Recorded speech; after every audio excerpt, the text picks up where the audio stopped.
करना भी होगा, चूँकि यहाँ के स्थानीय निवासी हैं। आपके बारे में ये कहा गया है कि अगर आपकी संपत्ति कुछ है तो वो आपकी ईमानदारी है। तो ईमानदारी है आपके पास, और बाकी जो अभी कुछ काम जो आपका बचा हुआ है जिसके बारे में आपने बोला कि ये इस तरीके से कंप्लीट होगा, इसके अलावा अगर आप कुछ हमारे माध्यम सारांश भारत की तरफ से पब्लिक में, लोगों में कुछ अपना संदेश देना चाहते हैं तो वो क्या है? देखिए, आपके चैनल के माध्यम से तो मैं तो यही कहूँगा, जैसा कि आपने कहा कि ईमानदारी और वफादारी, तो मेरी पूंजी ईमानदारी और वफादारी है। और चूँकि कलाकार हृदय का मैं व्यक्ति हूँ, कलाकार हूँ, रंगकर्मी हूँ।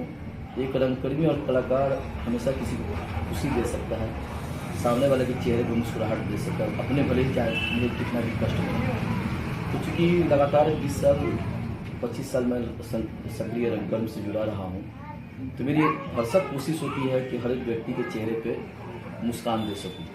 और एक कलाकार कभी छलिया नहीं हो सकता है। हाँ, कई ऐसी चीज़ें हो सकती हैं कि आप हमसे ज़्यादा एक्सपेक्टेशन कर लें, मेरी औकात नहीं, मेरी हैसियत नहीं हो, और आपको पूरा नहीं कर पा रहा हूँ, तो उसकी वजह से आपकी नाराज़गी भी हो सकती है। क्योंकि आप अगर हमको प्यार करते हैं तो नाराज़गी भी करने का अधिकार आप ही को है। तो इसके लिए मैं वैसे लोगों को मैं दोषी नहीं मानता हूँ जो हमसे नाराज़ हैं, क्योंकि मैं ये मान के चलता हूँ कि कुछ कमियाँ हम में रह गई होंगी, इसकी वजह से कुछ लोग नाराज़ हो गए होंगे। और नाराज़गी तो भगवान से भी हो सकती है लोगों की, जो भगवान सारी चीज़ों को पूरा नहीं कर सकते हैं। तो मैं एक तो साधारण इंसान हूँ। तो मैं तो यही कहता हूँ कि आपके चैनल के माध्यम से मैं यही लोगों से अपील करता हूँ कि जो अच्छे लोग हैं, जो सच्चे लोग हैं, उनका कद्र होना चाहिए। अगर उनसे कोई भूल होगी अनजाने में, क्योंकि इस तरह के लोग, मेरा अपना मानना है कि मैं जानबूझकर कोई भूल कर नहीं सकता, लेकिन अनजाने में कुछ भूल हो सकती है। हो सकता है कई चीज़ों को, आपकी भावनाओं को मैं नहीं समझ पाया हूँ, या मैं जो बताना चाह रहा हूँ आप नहीं समझ पाए होंगे। तो ये एक मिसपरसेप्शन हो जाता है कभी कभी किन चीज़ों का। लेकिन मेरा यही मानना है कि जो काम करने वाले लोग हैं उनको निश्चित तौर से कुछ जिताना चाहिए, उनका मनोबल बढ़ाना चाहिए। और मेरा यही मानना है कि अगर मैंने काम किया, मैं आज भी स्पष्ट रूप से कहता हूँ कि अगर मैंने काम किया है, अगर मैं लोगों की उम्मीदों पे मैं अगर खरा उतर पाया हूँ, तो भी आप हमको वोट करें, हमको पुनः मौका दें। अगर लगता है कि मुझसे बेहतर कैंडिडेट भी इस वार्ड में है, जो हमसे ज़्यादा काम को डिलीवर कर सकता है इस वार्ड के लिए, इस वार्ड को हमसे ज़्यादा इज्जत इस शहर में दिला सकता है, तो वैसे उन लोगों का समर्थन मैं तो स्पष्ट कहूँगा कि आप वैसे लोगों का भी समर्थन करें। मैं ये नहीं कहता कि मैं ही सबसे उत्तम हूँ और मैं ही सबसे सर्वोत्तम हूँ, लेकिन हाँ, हमेशा चुनाव बेहतर का होना चाहिए, वर्स्ट लोगों से बचना चाहिए। और इस वार्ड ने जो देखा है पिछले 10 वर्षों में, 15 वर्षों में, तो पिछले 10 वर्ष में एक व्यक्ति, एक परिवार से 2-2 कार्यकाल को व्यक्ति किया है।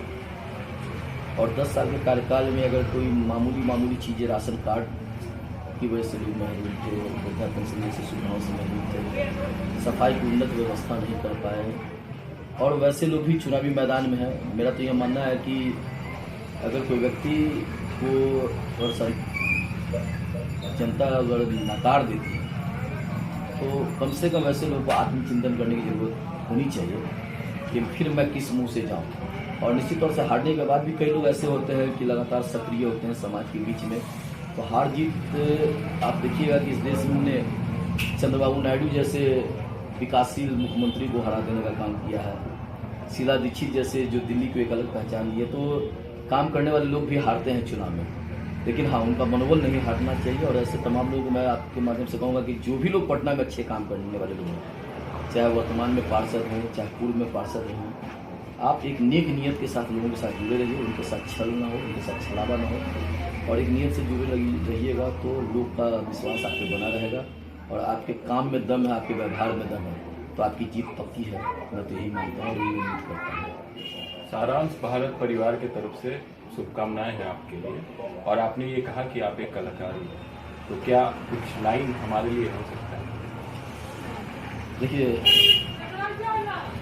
पंक्ति में गा के गुनगुना के सुना रहा हूँ। 100 में 70 आदमी फिलहाल जग नाशाद है, 100 में 70 आदमी फिलहाल जग नाशाद है। दिल पे रख कर हाथ कहिए देश क्या आजाद है, 100 में 70 आदमी, सिर्फ हंगामा खड़ा करना मेरा मकसद नहीं, सिर्फ हंगामा खड़ा करना मेरा मकसद नहीं, मेरी कोशिश है कि ये सूरत बदलनी चाहिए, 100 में 70 आदमी। बहुत